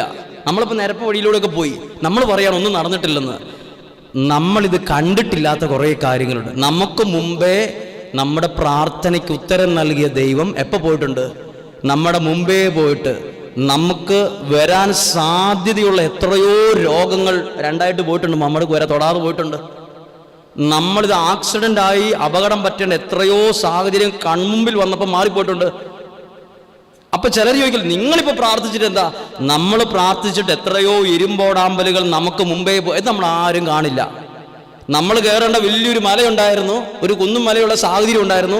ദൈവം അത് അടിച്ച് നിരപ്പാക്കി നേരെയാക്കി. നമ്മൾ ആ നേരെ വഴി കൂടെ പോയേ. അന്നേരം നമ്മൾ അവിടെ നിന്ന് ചോദിക്കും, എന്താ കുഴപ്പം? പ്രാർത്ഥിച്ചില്ല, ഇപ്പം എന്താ കുഴപ്പം? ദൈവം ചെയ്ത പ്രവർത്തികൾ നമ്മൾ അറിയാതെ ദൈവം എന്തെല്ലാം കാര്യങ്ങൾ നമുക്ക് മുമ്പേ പോയി ചെയ്തിട്ടുണ്ട് ഓൾറെഡി. അത് നമ്മുടെ പ്രാർത്ഥനയിൽ ദൈവം ചെയ്യുന്ന പ്രവൃത്തിയാണ്. പറഞ്ഞേ ഹല്ലേലൂയാ. ആ ക്ഷീണമുള്ളവർ പറഞ്ഞേ ഹല്ലേലൂയാ. എൻ്റെ ഈശോയെ, ഇത് നിങ്ങളോട് പറഞ്ഞിട്ട് കാര്യമില്ല, എന്നാലും കുഴപ്പമില്ല. 11 മണി ആയതുകൊണ്ടാണ്. ഉറക്കം വരുന്നുണ്ടോ? ഉറക്കം വരുന്നുണ്ടെങ്കിൽ അടുത്തുള്ള ആൾക്കാരെ നോക്കി നന്നായിട്ടൊന്ന് പുഞ്ചിരിച്ചാൽ ആ ഉറക്കം പോവും. അപ്പം നിങ്ങൾ ശ്രദ്ധിക്കണം, പാകിസ്ഥാൻകാരനോ അഫ്ഗാനിസ്ഥാൻകാരനോ തീവ്രവാദികളൊക്കെ നുഴഞ്ഞു കയറുന്ന ലോകത്തിലാണ് ജീവിക്കുന്നത്. അടുത്തിരിക്കുന്നവരെ നിങ്ങൾ ശ്രദ്ധിക്കണം. ഏതെങ്കിലും തീവ്രവാദിയാണ് നിങ്ങൾ നോട്ട് ചെയ്യുകയും ഉത്തരവാദിത്തപ്പെട്ടവരെ അറിയിക്കുകയും ചെയ്യുക. പറഞ്ഞേ ഹല്ലേലൂയാ. അവരൊക്കെ പറഞ്ഞേ ഹല്ലേലൂയാ. ഇനി നമ്മളിപ്പോൾ കണ്ടുകൊണ്ടിരുന്നത് പ്രെയർ ലൈഫിനെ കുറിച്ചാണ്. പ്രാർത്ഥനാ ജീവിതം. പ്രാർത്ഥനാ ജീവിതം. ഈശോ ശിഷ്യന്മാരെ എന്തു പഠിപ്പിച്ചു? ശിഷ്യന്മാർ ഈശോയോട് ചോദിച്ചത് എന്നാ പഠിപ്പിക്കാവോ എന്നാ? വേറെന്തെല്ലാം പഠിപ്പിക്കാനുണ്ടായിരുന്നു ഈശോയുടെ കയ്യിൽ? ഞാനാണെങ്കിൽ ഒരിക്കലും ഇത് ചോദിക്കില്ലായിരുന്നു. ഇതറിഞ്ഞിട്ട് ഇപ്പം എന്നാ കാണിക്കാനാ? നമ്മുടെ ഉള്ള സമയമെല്ലാം കളയാൻ വേണ്ടിയിട്ട്. ശിഷ്യന്മാർ ഈശോയോട് പറയുക, അതേ, യോഹന്നാൻ തൻ്റെ ശിഷ്യന്മാരെ പ്രാർത്ഥിക്കാൻ പഠിപ്പിച്ച പോലെ ഞങ്ങളെയും പ്രാർത്ഥിക്കുക. നിങ്ങൾ ഈ ചാപ്പൽ ഈ ധ്യാനം കേൾക്കുന്ന നിങ്ങൾ ആരെങ്കിലും അന്നത്തെ കാലത്ത് യേശുക്രിസ്തുവിൻ്റെ ശിഷ്യന്മാരിൽ ഒരാളാണെന്ന് കരുതുക. നിങ്ങൾ ചോദിക്കുമോ? ഞാനാണെങ്കിൽ ഞാൻ ബുദ്ധിപൂർവ്വം ചോദിക്കുള്ളൂ. ഞാൻ പ്രാർത്ഥിക്കാൻ പഠിപ്പിക്കാവുന്ന മാത്രം ചോദിക്കുക. ഞാനൊരു കാര്യം ചോദിക്കും. ഞാനൊരു കടലാസും പേനയും എടുക്കും, മടക്കി എൻ്റെ കയ്യിൽ സൂക്ഷിച്ച് വെക്കും, പേന കയ്യിലും വെക്കും. എന്നിട്ട് ഞാൻ കർത്താവിനോട് പറയും, അതേ, ആ മരിച്ചവരെ ഉയർപ്പിക്കാനായിട്ടുള്ള ടെക്നിക്കില്ലേ, അതിവിടെയും അതിൻ്റെ മാർഗങ്ങൾ ഇവിടെ ഒന്ന് എഴുതി തന്നെ. ഞാൻ പിന്നെ ഒരിക്കലും ബുദ്ധിമുട്ടിക്കാൻ പറ്റില്ല. ഞാൻ ഏതെങ്കിലും രാജ്യത്ത് പോയി എന്തെങ്കിലുമൊക്കെ കുറേ പേര് വിചാരിച്ച് ഫുഡ് അടിച്ച് ജീവിച്ചോളാം. ഏത് ടെക്നിക്ക് എനിക്ക് മതി? മരിച്ച് ചീഞ്ഞ് പുഴുവായിരിക്കുന്ന ലാസറിനെ ഒരു കുഴപ്പമില്ല, പുഴുവിനെ എടുത്ത് കളയാതെ തന്നെ ഡയറക്റ്റ് ആയിട്ടിങ്ങ് വിളിച്ച് വരുത്തിയ ആളാണ് ആര്? ഈ കഴിവ് ആർക്കുണ്ടായിരുന്നു? അങ്ങനെയാണ് ശിഷ്യന്മാർ ചോദിക്കണ്ടായിരുന്നോ? മരിച്ചവരെ ഉയർപ്പിക്കാൻ 12 ശിഷ്യൻ, ഒരാളെ അത് പഠിപ്പിക്കുക, ഒരാളെ അത് പഠിപ്പിക്കുക. അവൻ ഏതെങ്കിലും രാജ്യത്ത് പോയി എന്തെങ്കിലും ചെയ്തോട്ടെ. ഞാനാണ് അത് ചോദിക്കും. അംബാനി വരെ എൻ്റെ അടുത്ത് വന്നേനെ. ഞാനൊരു 30 കോടി രൂപ ഒരാൾക്ക് ചോദിക്കും. മരിച്ചവരെ ഉയർപ്പിക്കാൻ ടെക്നിക്ക് ഉണ്ടെങ്കിൽ ഞാനൊരു കളി കളിച്ചിട്ടേ പോവും. ജയലളിത എൻ്റെ അടുത്ത് വരും, പ്രധാനമന്ത്രി വരും, നിങ്ങളും വരും. പൈസക്കാർ പറയും, ഞാൻ 50 കോടി തരാച്ചോ, ഞാനൊരു പിന്നെ എന്നെ പിടിച്ചാൽ കിട്ടുമെന്ന് എനിക്ക് പേടി. എനിക്ക് എൻ്റെ പൈസയൊക്കെ എന്ത് ചെയ്യുമെന്ന് എനിക്കറിയാൻ പാടില്ല. മരിച്ചവരെ ഉയർപ്പിക്കാനുള്ള ടെക്നിക്ക്, ആ ഒരു കഴിവ് പഠിപ്പിക്കാമോ എന്ന് ശിഷ്യന്മാർ ചോദിക്കാത്തതിൻ്റെ കാരണം എന്നാ? ശിഷ്യന്മാർ സാധാരണക്കാരാണെങ്കിലും അവർ മനസ്സിലാക്കി അങ്ങനെ ഒരു കഴിവ് കിട്ടുന്നേക്കാൾ വലിയ കഴിവാണെന്ത്? പ്രാർത്ഥിക്കാനുള്ള കഴിവ്. ഇനി ഞാനോ നിങ്ങളോ ആ യേശുക്രിസ്തു ഞാനാണ് ഇങ്ങനെ ചോദിക്കും, കർത്താവേ, മരിച്ചവരെ ഉയർപ്പിക്കാനൊന്നും വേണ്ട, 5 അപ്പം 5000 പേർക്ക് കൊടുത്താൽ മതി. അതിനുള്ള 5 അപ്പത്തിനുള്ള അരി മതിയല്ലോ. ഈ 50 കിലോ അരിയൊന്നും വേണ്ടല്ലോ. എന്തൊക്കെ വേണ്ട? അരി വേണ്ട, ഗ്യാസ് വേണ്ട, വിറക് വേണ്ട, ചീനച്ചട്ടി വേണ്ട, മറിച്ചിടണ്ട, പൊടിക്കണ്ട, തെള്ളണ്ട, എന്തെല്ലാം 5 അപ്പം മതി ആകെ. ഞാൻ ഇന്ത്യ രാജ്യം മുഴുവൻ അപ്പത്തിൻ്റെ ഹോൾസെയിൽ മാർക്കറ്റ് മാത്രം തുടങ്ങി ഞാൻ പിടിച്ച് കളിക്കും. അപ്പത്തിൻ്റെ മാർക്കറ്റ് മാത്രം ഞാൻ ഈ എല്ലാ ഹോട്ടലുകളിലേക്കും അപ്പത്തിനെല്ലാം ഞാൻ വളരെ വില കുറച്ച് കൊടുക്കാൻ, കാരണം എനിക്കൊന്നും ചിലവില്ല. പിടിച്ചാൽ കിട്ടുമോ നമ്മളെ? ശിഷ്യന്മാർ ചോദിച്ചില്ല 5 അപ്പം 5000 പേർക്ക് അരിയില്ലാണ്ട് കൊടുക്കുന്ന വിധം ഒന്ന് പഠിപ്പിച്ചേ. ഇനി നിങ്ങളാണ്, ചിലപ്പോൾ ഞാനാണ് ചോദിക്കുക, കർത്താവ്, ഈ അന്ധന്മാരെ സുഖപ്പെടുത്ത ടെക്നിക്ക്. എല്ലാ കണ്ണുമായി ബന്ധപ്പെട്ട ഡോക്ടർമാർ പൂട്ടിക്കെട്ടി വീട്ടിൽ പോയനെ. കാരണം ഈശോയുടെ അടുത്ത് വന്ന അന്ധന്മാർ മുഴുവൻ BP ഉണ്ടോ എന്ന് ചോദിച്ചില്ല, ഷുഗർ ചോദിച്ചില്ല. എക്സ്റേ എടുത്തോണ്ട് വാ, നിങ്ങൾ അവിടെ ചെല്ല്, ഇന്നത് ഈശോയ്ക്ക് BP പ്രശ്നമല്ല, ഷുഗർ പ്രശ്നമല്ല, കൊളസ്ട്രോൾ പ്രശ്നമല്ല, ഞരമ്പ് വീക്കാണോ പ്രശ്നമല്ല, ഒന്നും പ്രശ്നമല്ല, തൊടുന്നു വിടുന്നു, ആകെ 5 ഇച്ചിരി ചെളി തേക്കുന്ന സമയമുള്ളൂ, ആകെ 10 മിനിറ്റ് സമയമുള്ളൂ, അടിപൊളി പരിപാടി, വെട്ടിയിരിക്കേണ്ട, കണ്ണാടി വെക്കണ്ട. എല്ലാ കണ്ണാശുപത്രിയും ഈ പറയപ്പെട്ട പ്രഗത്ഭരായ എല്ലാ കണ്ണ് ഡോക്ടർമാരും ആകെ പൂട്ടിക്കെട്ടിപ്പോയനെ. ശിഷ്യന്മാർ എന്തുകൊണ്ട് അന്ധന്മാരെ സുഖപ്പെടുത്താൻ പഠിപ്പിച്ചില്ല? അപ്പോൾ ഏറ്റവും വിലയുള്ള കാര്യം എന്നതാ? അതായത് ഈ പറഞ്ഞ ഇനി കുറേ കാര്യമുണ്ട്. അത്ഭുതങ്ങൾ ചെയ്യാനുള്ള കഴിവ് കിട്ടുന്നേക്കാൾ വലിയ കൃപയാണ് എന്ത്? പ്രാർത്ഥിക്കാനുള്ള കഴിവുള്ള ഒരാൾ. പ്രാർത്ഥിക്കുന്ന ഒരാൾ ഭയങ്കര ഗുണമുണ്ട് കേട്ടോ. അതായത് പ്രാർത്ഥിക്കുന്ന ഒരാൾക്ക് കുറേ കൃപയും അനുഗ്രഹവും ഉള്ള ആളായിരിക്കും. നിങ്ങൾ ഓർത്ത് നോക്കിയേ, മോശയുടെ കരങ്ങൾ രണ്ടുപേരും ഉയർത്തിപ്പിടിച്ചിരുന്ന് കണ്ടായിരുന്നോ? അഹ്റോനും ഈ പറഞ്ഞ രണ്ടുപേർക്ക് അവിടെ നിന്ന് മാറിയിരുന്ന് ഇയാളുടെ കൈ പിടിച്ച് പൊക്കി പിടിക്കേണ്ട കാര്യം എന്നാ? ഈ മോശ പറഞ്ഞു, എനിക്ക് പ്രാർത്ഥിച്ചു മടുത്തു, ഞാൻ ടയേർഡായി. അപ്പോൾ അഹ്റോനും ഹൂറും പറഞ്ഞു, ഒരു കല്ലേ പിടിച്ചിരുത്തി കൈ പൊക്കി പിടിച്ച് കുറേ നേരം നിന്നു, വൈകുന്നേരം വരെ. ഞാൻ ചോദിക്കട്ടെ, പുള്ളിക്ക് മടുത്തെങ്കിൽ പുള്ളി അവിടെ ഇരിക്കട്ടെ. അഹ്റോനും ഹൂറും ഇത്രയും മടുത്തിട്ടില്ലല്ലോ, അയാൾക്ക് അപ്പുറം രണ്ടുപേർക്കും അപ്പുറത്തിരുന്ന് പ്രാർത്ഥിച്ചുകൂടായിരുന്നോ? അവർക്ക് മനസ്സിലായ ഒരു കാര്യമുണ്ട് ഇതിന്. അതായത് ചില ആളുകളുടെ പ്രാർത്ഥനയ്ക്ക് ഭയങ്കര വിലയാണ്. അത് നിങ്ങൾക്കറിയാം. നിങ്ങൾ എല്ലാവരോടും പ്രാർത്ഥന ചോദിക്കില്ലല്ലോ. അതിൽ ഇവിടെ പ്രാർത്ഥിക്കുക എല്ലാവരും ചോദിക്കില്ല. നിങ്ങൾ സെലക്ട് ചെയ്ത ചില ആളുടെ പ്രാർത്ഥന ചോദിക്കുന്നുള്ളൂ. അപ്പം നിങ്ങളുടെ മനസ്സിലൊരു ഉത്തരവുണ്ട്, എല്ലാവരുടെയും പ്രാർത്ഥന പോലെയല്ല, ചില ആളുകളുടെ പ്രാർത്ഥനയ്ക്ക് വിജയം കൊണ്ടുവരാനുള്ള കഴിവുണ്ട്. ചില ആളുകൾ പ്രാർത്ഥിച്ചാൽ അവിടെ ഏത് വ്യക്തിയും തോറ്റുപോകുന്ന അത്ഭുത ശക്തി അവിടെ വെളിപ്പെടും. എല്ലാവരും പ്രാർത്ഥിക്കുമ്പോൾ നടക്കുന്നില്ലല്ലോ. ഏത് വ്യക്തികൾ പ്രാർത്ഥിക്കുമ്പോഴാണ് വിലയുള്ളത്? ശ്രദ്ധിച്ചോ, മോശ എന്ത് വിലയാണ് കൊടുത്തത്? മോശ ആടുകളെ മേയിച്ചു പോകുമ്പോൾ തീ കത്തുന്നത് കണ്ടു, മുൾപ്പടർപ്പ്. അപ്പൊ അടുത്തേക്ക് ചെന്നപ്പോൾ ദൈവം പറഞ്ഞ വാക്കെന്താ? കാലയിൽ ഒരു ചെരുപ്പ്. ആരുടെ കാലയിൽ? മോശയുടെ കാലയിൽ. ദൈവം പറഞ്ഞ വാക്കെന്താ? മോശ തിരിച്ചു ചോദിച്ചോ, കർത്താവ് ദൈവമേ, കാലയിൽ ഒരു ചെരുപ്പ് കിടക്കുന്നത് ഇത്ര വലിയ തെറ്റാണോ? കാലയിലല്ലേ അത് കിടക്കുന്നേ? മുള്ളു കൊള്ളാൻ ഇട്ടതല്ലേ? ചെരുപ്പാണോ ഇപ്പൊ പ്രശ്നം? ഒരു ചെരുപ്പാണോ ഇപ്പൊ? നമ്മൾ ചോദിക്കില്ല ചില കാര്യം, ചെരുപ്പാണോ പ്രശ്നം? ഇതാണോ പ്രശ്നം? അതാണ് പ്രശ്നം. മോശ അത് അഴിച്ചു. ആ അഴിച്ച കൈയാണ് ഈ രണ്ടുപേരും ഉയർത്തിപ്പിടിച്ചത്. ദൈവസന്നിധി ചില കമ്മിറ്റ്മെന്റ് എടുക്കുന്ന ആൾക്കാരില്ലേ, ചില സമർപ്പണം എടുക്കുന്നതിന് വില കൊടുക്കുന്ന ആൾക്കാരില്ലേ, അവർ പ്രാർത്ഥിച്ചാൽ അച്ചട്ട. അതാ ഈ മോശ മടുത്തെന്ന് പറഞ്ഞപ്പം അവർ മോശയുടെ കൈ എടുത്ത് ഉയർത്തിപ്പിടിച്ചത്. ഹല്ലേലൂയാ. ചില ആളുകൾ, നമ്മൾ ദൈവസന്നിധിയിൽ വില കൊടുത്ത ഒരാളാണോ ഞാൻ? എൻ്റെ പ്രാർത്ഥന ദൈവമേ എന്ന് വിളിച്ചാൽ അത് അന്നേരം ദൈവസന്നിധിയിൽ എത്തിയിരിക്കും. ദൈവമേ എന്താ എനിക്ക് അങ്ങനെ സങ്കടം തന്നത്? ദൈവം അവിടെ ഇടപെട്ടിരിക്കും. ചില ആളുകളുടെ ദൈവസന്നിധിയിൽ വില കൊടുക്കുന്നവരുടെ പ്രാർത്ഥനയ്ക്ക് വിലയുണ്ട്. 2, മോശയുടെ കയ്യിൽ ആടുകളെ മേയ്ക്കാൻ ഉപയോഗിച്ച വടി കൊണ്ട് എന്തെല്ലാം കാര്യങ്ങൾ പുള്ളി ചെയ്തു. അത് നിലത്തിട്ടപ്പോൾ പാമ്പായി, അതെടുത്ത് കൈ പിടിച്ച് വീണ്ടും അതുപോലായി. ആ വെള്ളം കൊണ്ട് വെള്ളത്തിലടിച്ചപ്പോൾ അത് രണ്ടായിട്ട് മാറുന്നു. ഒരു പാറലടിക്കുമ്പം വെള്ളം വരുന്നു. ഇവിടെ 1500 അടി കുഴക്കടലടിച്ചിട്ട് വെള്ളം കിട്ടുന്നില്ല. അപ്പോഴാണ് ഒരു പാറ ടക്കിനടിച്ചപ്പം വെള്ളം വരുന്നത്. ഭയങ്കര പരിപാടി. ഏത്? മോശയുടെ എല്ലാവരുടെയും കയ്യിൽ ഈ വടി കിട്ടിയിട്ട് ചുമ്മാ അങ്ങോട്ടും ഇങ്ങോട്ടും കൊട്ടി വടി ഒടിച്ച് കൈ മരച്ചു പോകുന്നല്ലാണ്ട് ഒരു ഗുണമുണ്ട്. പക്ഷെ മോശയുടെ അത് ഇരിക്കേണ്ടവരുടെ കയ്യിൽ ഇരുന്നാൽ, ദൈവസന്നിധിയിൽ വില കൊടുക്കുന്ന ഒരാളുടെ കയ്യിൽ ഒരു കമ്പ് മതി. അവനുള്ളത് ആ ഒരു ഉണക്കക്കമ്പ് മതി. അവനോട് അവൻ ലോകത്തിൽ അത്രയും ഉയർത്തും ദൈവം. ഇച്ചിരി മതി. പറഞ്ഞേ ഹല്ലേലൂയാ. അവർക്ക് പറഞ്ഞേ ഹല്ലേലൂയാ. ഇനി മോശയാണ് ഈ ജനത്തെ മുഴുവൻ അക്കരെ കൊണ്ടുപോയത്, വാഗ്ദത്ത ദേശത്തേക്ക് കൊണ്ടുപോയത് മോശയാ. നിങ്ങളൊരു അപ്പനും അമ്മയാണ്. നിങ്ങൾ ദൈവസന്നിധിയിൽ വില കൊടുക്കുന്നവരാണെങ്കിലേ നിങ്ങളുടെ മക്കളെ ദൈവത്തിൻ്റെ അനുഗ്രഹത്തിലേക്ക് എത്തിക്കാൻ നിങ്ങളെ കൊണ്ടാവുള്ളൂ. അല്ല നിങ്ങൾ എത്ര ശ്രമിച്ചാലും അവർ നിങ്ങളുടെ വറുതി നിൽക്കത്തില്ല.